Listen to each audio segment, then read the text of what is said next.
नमस्कार दोस्तों, आज हम बात करेंगे कहानी अदानी की और हिंडनबर्ग रिपोर्ट को भी समझने की कोशिश करेंगे। दोस्तों, मैं आपको ये बता दूं कि ये ब्लॉग सिर्फ एक समझाने का प्रयास है और कौन गलत है, कौन सही है, इस पर मेरी कोई प्रतिक्रिया नहीं है। ये आप खुद समझ लें तो ज्यादा अच्छा रहेगा। चलिए अब मुद्दे की बात पे आते हैं। दोस्तों, यदि आज की स्थिति को समझना है तो बिना अदानी की हिस्ट्री जाने इसे नहीं समझा जा सकता। वैसे तो इसकी हिस्ट्री और ग्रोथ पे ही 1 घंटे का वीडियो बनाया जा सकता है, परंतु चलिए काफी संक्षेप में आज हम उन बिंदुओं को समझने की कोशिश करते हैं जिससे कि हम अदानी की बिजनेस और हिंडनबर्ग के आरोपों को समझ सकते हैं। तो अदानी ग्रुप की शुरुआत आज से लगभग 34 साल पहले गुजरात के अहमदानगर में एक कमोडिटी ट्रेडर के रूप में हुई थी। ये शुरुआत 1988 में महज 5 लाख रुपए के कैपिटल से शुरू हुई थी। 1990 में अदानी इंटरप्राइजेज ने मुंद्रा पोर्ट की नींव रखी, जो आगे चलकर उनकी सफलता की भी नींव रखी। 2000 में जाके उन्होंने अदानी विल्मर का भी निर्माण किया। समय का पहिया चलता रहा और अदानी की गाड़ी भी बढ़ती रही, लेकिन ये जो सफलता है वो 2000 से बढ़नी शुरू हुई। अब अदानी दूसरे बिजनेस जैसे renewable energy, FMCG, infra, logistic, transmission से होते हुए आज अंबुजा, एसीसी और एनडीटीवी मीडिया तक में है। दोस्तों, आज की स्थिति और उन पर लगाए गए आरोपों को समझने के लिए उनके इस जर्नी में हमें उनके सब्सिडरी की को भी समझने की जरूरत है। अभी के लिए आप बस इतना जान लें कि 1990 से लेकर 2022 तक अदानी ने 7 कंपनियों को इंडियन स्टॉक एक्सचेंज पे लिस्ट करा दिया, जिनके नाम हैं Adani enterprises, Adani green energy, Adani port and SEZ, Adani power, Adani total gas, Adani transmission, Adani Wilmer और आज 3 कंपनियां और खरीदी हैं जो कि अंबुजा सीमेंट, एसीसी और एनडीटीवी हैं। दोस्तों, 30 साल के छोटे से टाइम पीरियड में इतना हासिल करना सचमुच अपने आप में एक उपलब्धि है। और इतना ही नहीं, कुछ दिनों पहले अगर इन सभी कंपनियों का नेटवर्थ मिला दिया जाए तो नवंबर में ये इंडिया के ही नहीं, एशिया के ही नहीं, दुनिया के दूसरे नंबर के सबसे अमीर इंसान। दोस्तों, अगर मैं अश्वत्थ दामोदरन के बातों को हिंदी में बोलूं तो उनका कहना है कि 30 सालों में इतनी बड़ी मार्केट कैप बना लेना कोई आश्चर्य की बात नहीं, बल्कि वो जिस बिजनेस में है उससे इतनी बड़ी साम्राज्य बना लेना यह हैरानी की बात है। तो चलिए ये समझते हैं कि अदानी ग्रुप की कोर बिजनेस क्या है।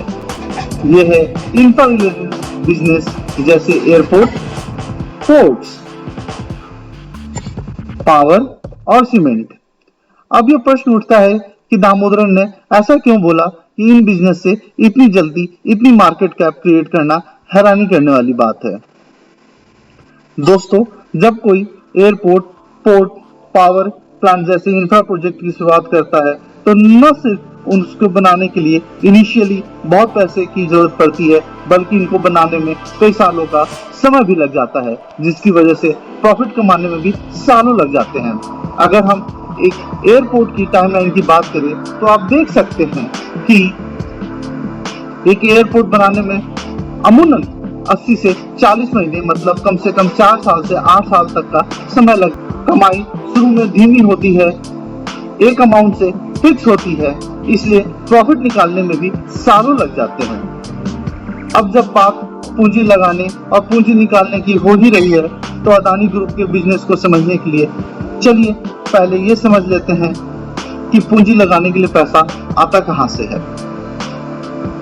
इससे पहले कि हम अदानी ग्रुप की फाइनेंसिंग की बात करें, चलिए पहले एक जनरल अप्रोच को एक बहुत सिंपल एग्जांपल से समझने की कोशिश करते हैं।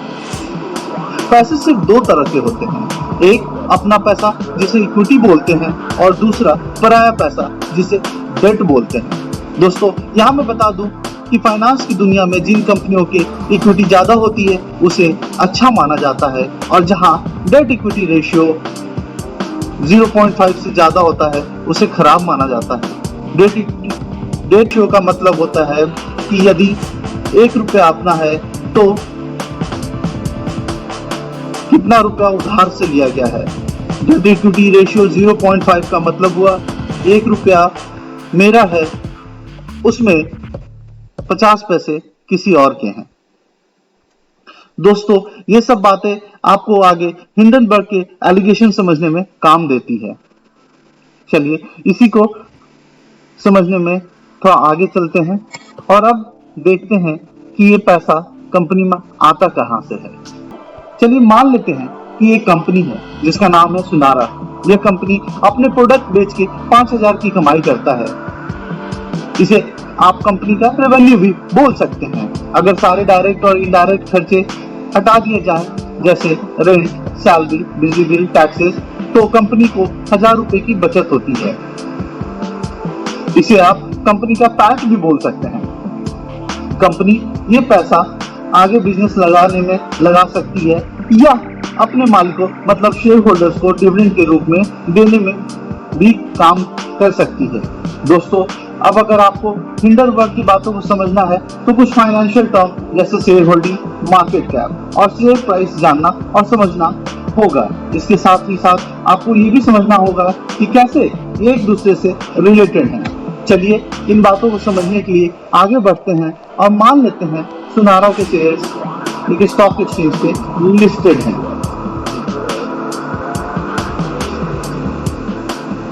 मतलब हम और आप इनके शेयर्स खरीद सकते हैं। आज सुनारा के 1,000 शेयर्स मार्केट में हैं। दोस्तों, इसे आउटस्टैंडिंग शेयर्स भी बोलते हैं। ये शेयर एक के पास हो सकते हैं, 2 के पास हो सकते हैं, 10 के पास हो सकते हैं। जरूरी नहीं कि 1,000 शेयर 1,000 लोगों के पास हो, और ऐसा कभी होता भी नहीं है। यदि एक के पास हुआ तो उसकी 100% शेयर होल्डिंग कहलाएगी।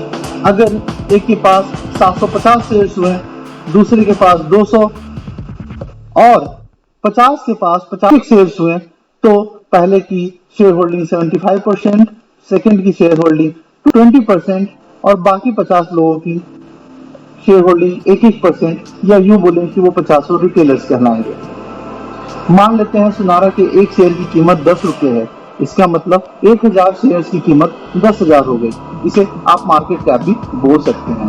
अगर आपको सुनारा खरीदना है तो मोटा मोटा आपको 10,000 रुपये देने पड़ेंगे। उम्मीद करता हूँ आपको थोड़ा बहुत चीजें समझ आ रही हों। दोस्तों, आगे बढ़ते हैं। इससे पहले मैं आपको एक बात बता दूं कि ये 10,000 मार्केट कैप 2 चीजों पर निर्भर है। एक तो प्राइस, दूसरा नंबर ऑफ शेयर्स। अब प्राइस जितना बढ़ेगा उतना मार्केट कैप बढ़ेगी और जिसके पास जितना ज्यादा शेयर्स होगा वो उतना ज्यादा अमीर होगा। इसके साथ ही साथ जितना ज्यादा शेयर्स उसकी बिजनेस में सुनी भी उतनी ही जाएगी। तो किसी तरह अगर दोनों बढ़ जाए तो मजा आ जाएगा।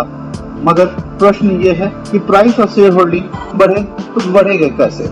यहाँ ये भी बता दें कि सेबी जो कि रेगुलेटर है वो 75% से ज्यादा शेयर किसी एक के पास रखने की इजाजत नहीं देता। चलिए अब हम फाइनेंसिंग थ्रू डेट मतलब उधार से पैसा कैसे लेते हैं इसको समझने की तैयारी करते हैं। मान लेते हैं सुनारा एक एयरपोर्ट बनाना चाहता है। इसके लिए उसे 9,000 रुपयों की जरूरत पड़ रही है। इसको बनाने में 4 साल भी लगेंगे और बनने के बाद हर साल उनको 900 करोड़ पैसे आएंगे।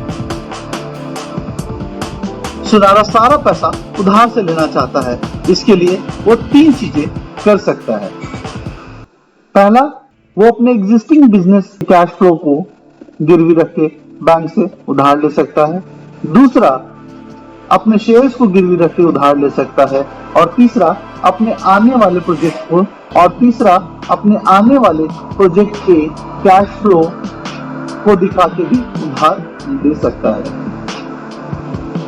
चलिए इसको थोड़ा और गहराई से समझने की कोशिश। सबसे पहले जैसे हम और आप कोई लोन लेने जाते हैं, जैसे home loan, education loan, car loan, तो हमें अपने किसी चीज को गिरवी रखना पड़ता है। वैसे ही सुनारा अभी के अपने बिजनेस को, इनकम को जो कि 1,000 रुपये है, दिखा के कुछ लोन ले सकता है। दूसरा, शेयर प्लेज करके।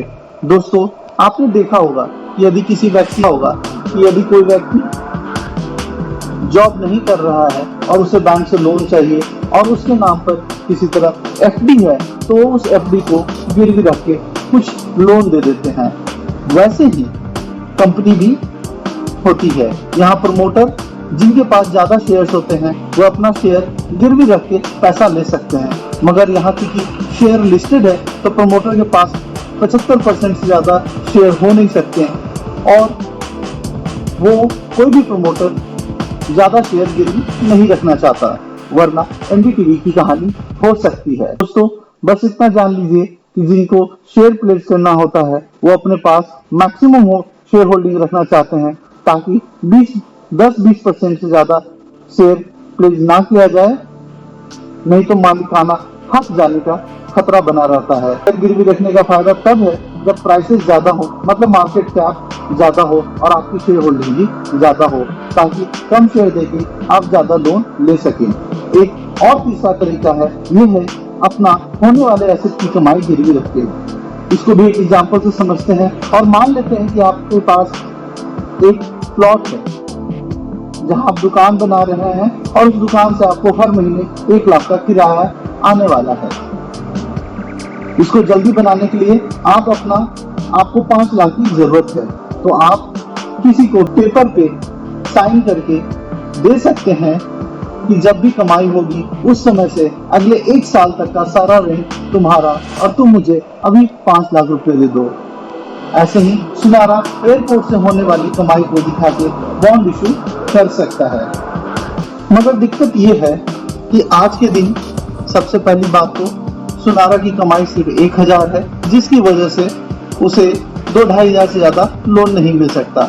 शेयर होल्डिंग भले ही 75% है, मगर वह 10-20% से ज्यादा गिरवी नहीं रख सकता, जिसकी वजह से उसे फिर से 1000 से 2000 करोड़ से तक ही पैसे मिल पाएंगे। और तीसरा, क्योंकि सालाना वो 900 करोड़ रुपए कमा सकता है, इसलिए बॉन्ड के थ्रू भी वो 1000 रुपए की ही कमाई कर पाएगा।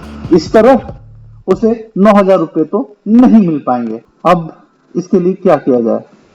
परेशानी ये है कि अभी हमारे पास ज्यादा कमाई भी नहीं है, ज्यादा शेयर होल्डिंग भी नहीं है। अगर किसी तरह हमारे पास ज्यादा शेयर्स और ज्यादा मार्केट कैप हो तो हमें आसानी से लोन मिल सकता है। सुनारा इसके लिए क्या करता है कि वो 3 और नई कंपनियां खोल लेता है और किसी तरह अगले 2 से 3 सालों में ही उन कंपनियों का प्राइस भी अच्छा हो जाता है और मार्केट कैप भी अच्छा हो जाता है। ये कैसे हुआ या होगा वो मुझे नहीं पता, बट मान लेते हैं कि ये हो गया है। एग्जाम्पल है, काल्पनिक है तो हो ही सकता है। चलो, सुनारा ने 3 कंपनियां, Sunara energy, Sunara power, Sunara FMCG खोल दी। अब सुनारा के पास उसकी पहली कंपनी मिला के टोटल 4 कंपनियां हो गई। अब उसके पास मार्केट कैप भी अच्छा है, शेयर होल्डिंग भी ज्यादा है। इस तरह अगर आप देखेंगे तो सुनारा की आज की कमाई 2000 रुपए होगी। इस तरह अगले 4 साल में वो 8000 रुपए दिखा करके बैंक से 3000 का लोन ले सकता है। अब सुनारा की मार्केट कैप भी, कंबाइंड मार्केट कैप 54,000 करोड़ की हो गई है, जिसकी वजह से, और ये मान के कि उनके पास 70 से 75% की शेयर होल्डिंग है, 10 से 20% की अगर वो शेयर प्लेस करते हैं तो उनके पास आराम से 4 से 5,000 करोड़ आ जाएगा। इसके साथ ही एयरपोर्ट की 20 सालों की कमाई 12,000 है, इसलिए 1,000 करोड़ वो आराम से बॉन्ड के थ्रू भी ले सकते हैं। अगर हम इन सबों को जोड़ दें तो वाला आप देख सकते हैं कि सुनारा को 9,000 करोड़ की फंडिंग आ गई।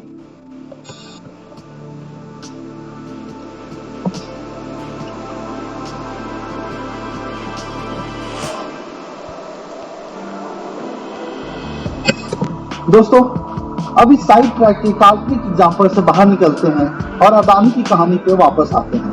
मैं वापस से दामोदरन के शब्दों और उनकी ग्राफ पे आता हूँ।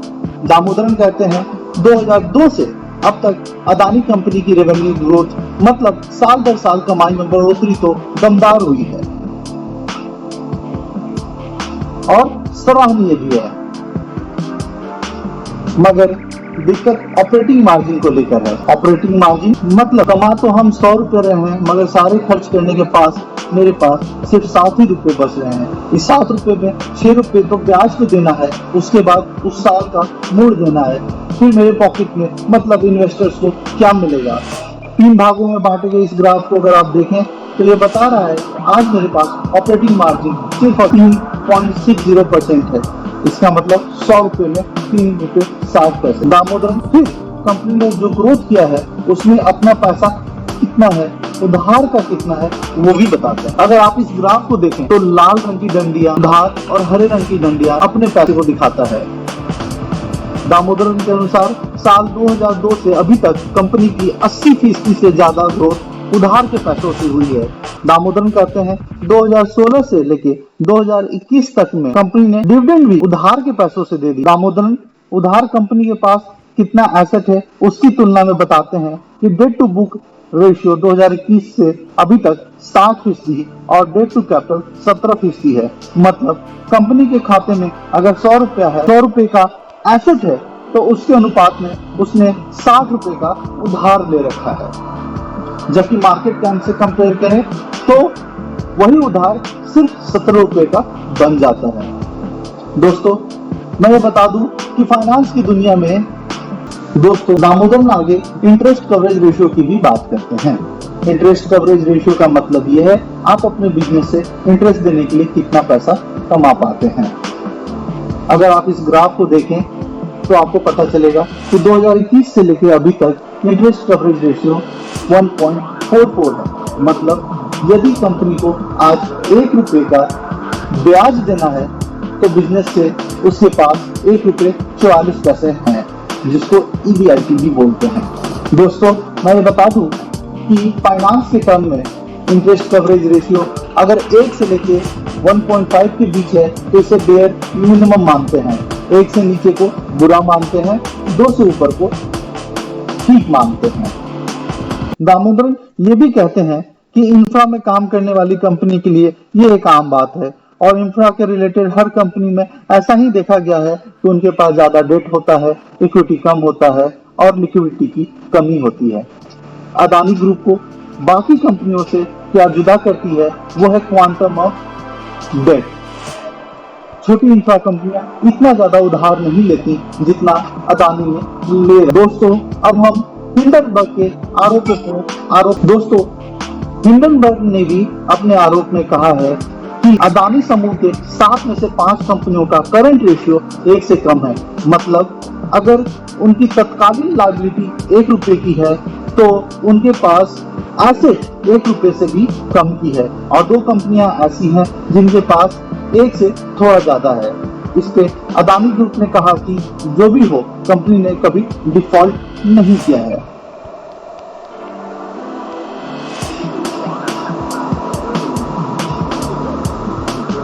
वैसे अदानी समूह ने पिछले 10 वर्षों में सफलता की नई सीढ़ियां चढ़ी हैं, जो कि आप यहाँ देख सकते हैं।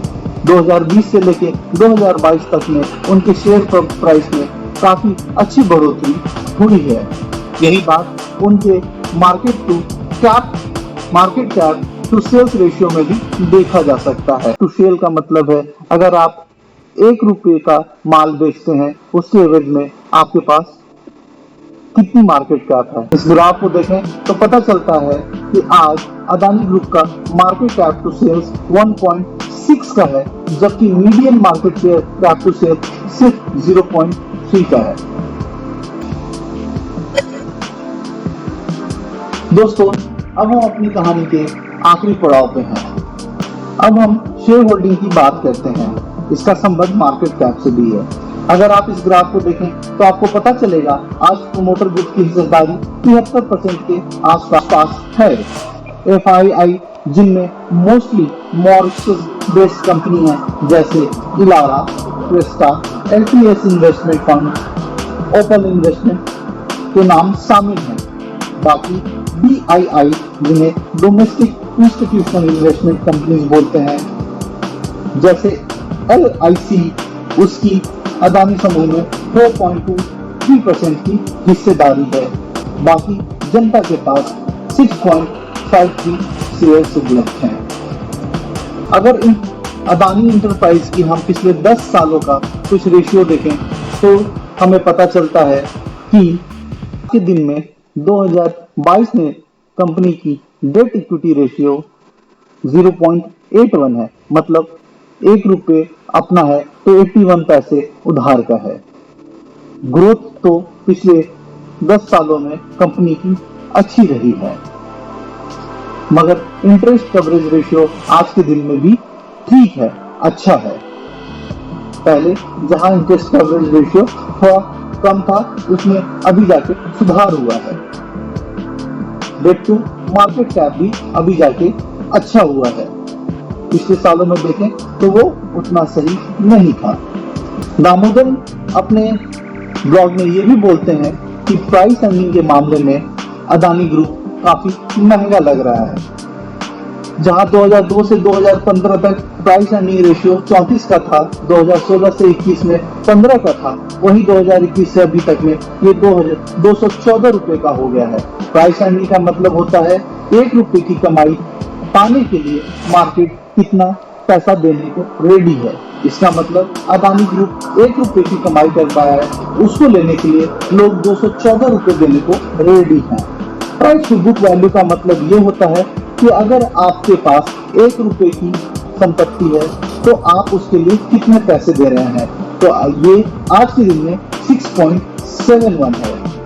ईवी टू सेल्स का मतलब होता है अगर आप 1 रुपए की सामान बेच रहे हैं तो उसके एवज में आपके कंपनी का लोग कितना वैल्यू कर रहे हैं, तो ये एक तरह से 2.71 टाइम्स है। ईवी बाई एबिटा भी काफी हाई है। अब इतना जान लेने के बाद हिंडनबर्ग के आरोप और कंपनी की सफाई की भी बात कर लेते हैं। दामोदरन की माने तो हिंडनबर्ग के आरोप इन 6 बिंदुओं में आता है। पहला, यूज ऑफ सेल कंपनी, मतलब फर्जी कंपनी जो असल में कुछ काम नहीं करती, बस कागजों में होती है। हिंडनबर्ग के अनुसार ऐसी 38 कंपनियां हैं जिनका काम पंप एंड डंप बेसिस पे डिमांड क्रिएट करके प्राइस बढ़ाना है, और इन कंपनियों का काम अदानी ग्रुप की ब्लैक मनी, मतलब वो पैसा जिसमें टैक्स नहीं दिया गया है, उनको कंपनी से साइफोन कर वापस इसी कंपनियों में डाल के इन कंपनियों को जिंदा रखने में किया गया है। कंपनी ने अदानी ग्रुप ने अपने 409 पन्नों के जवाब में बोला है कि ये सारी बातें इन्वेस्टर अदानी समूह ने इस पे रिप्लाई करते हुए कहा है कि अदानी ग्रुप ने इसके जवाब में बोला है कि उनकी कंपनियों की रेगुलर ऑडिट होती है और जितने भी रिलेटिव अथॉरिटीज हैं उनको सारा इंफॉर्मेशन दे दिया जाता है, इसलिए ये बातें बिल्कुल ही निराधार हैं। दूसरी, हिंडनबर्ग कहती है कि कंपनी अपने कमाई और मुनाफों को बढ़ा चढ़ाकर दिखाती है। कंपनी ने इस पे अदानी ग्रुप ने अपने 409 पन्नों के जवाब में ऑडिट रिपोर्ट की हवाला दिया है और कहा है कि आप हमारे अपनी कमाई और खर्च का ब्यौरा वहां से देख सकते हैं। हिंडनबर्ग ने आरोप लगाते हुए ये भी बोला है इनएक्सपीरियंस्ड ऑडिटर। आरोप है कि कंपनी की ऑडिट बहुत कम उम्र के और बहुत कम संख्या में लोगों ने किया है।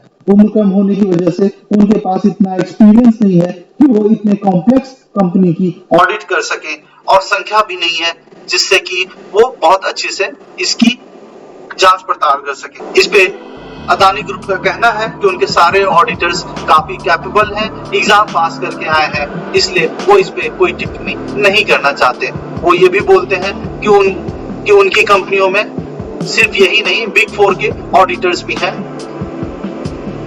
चौथा, लिस्टिंग रूल्स। यहाँ हिंडनबर्ग ने कहा है कि कुछ FIIs ऐसी हैं जिन्होंने अदानी कंपनी में इन्वेस्टमेंट कर रखा है, और इन FIIs में अदानी ग्रुप की मोर देन 90% और किसी में 100% की हिस्सेदारी है। इस तरह अप्रत्यक्ष रूप से अदानी ग्रुप अपनी कंपनियों में 75% से ज्यादा का शेयर होल्ड करता है। इस पे अदानी ग्रुप ने जवाब दिया है कि उनकी कंपनी लिस्टेड है और वो कौन की कंपनी शेयर खरीद रहा है और बेच रहा है। बाकी ये लिस्टेड एंटिटीज है और लिस्टेड प्लेटफॉर्म पे ट्रेड होती है और जिनकी सारी रेगुलेटरी अथॉरिटीज ध्यान रखती है। चौथा, गिल्ट बाय एसोसिएशन। हिंडनबर्ग ने बहुत से ऐसे लोगों का नाम दिया है जिन पर पास्ट में करप्शन के चार्जेस लगते रहे हैं। इस पे अदानी ग्रुप ने जवाब दिया है कि जितने भी रिलेटेड पार्टी ट्रांजैक्शंस होते हैं और जिन कंपनियों वो सारी इंफॉर्मेशन स्टॉक एक्सचेंज को दे दी गई है और इनमें कुछ लोगों के नाम जो उन्होंने बताए हैं वो किसी भी तरह से अदानी ग्रुप से नहीं जुड़े हुए हैं। Last, stock as collateral for debt, मतलब अदानी ग्रुप की कुछ कंपनियां बहुत अच्छी हैं जिनका मार्केट कैप अच्छा है। अदानी उन कंपनियों के नाम पे लोन लेकर दूसरे अपने उन कंपनियों को दे देते हैं जो कि अभी बहुत अच्छा नहीं कर रही हैं। इसके अदानी ग्रुप का कहना है कि सारी कंपनियों के ऑडिट रिपोर्ट है, वो उनमें पढ़ सकते हैं और कहीं भी कोई गड़बड़ी नहीं है। तो दोस्तों, उम्मीद करता हूं आपको ये अदानी और हिंडनबर्ग के एलिगेशंस कुछ समझ में आया हो। धन्यवाद। चलिए इजाजत दीजिए। नमस्कार।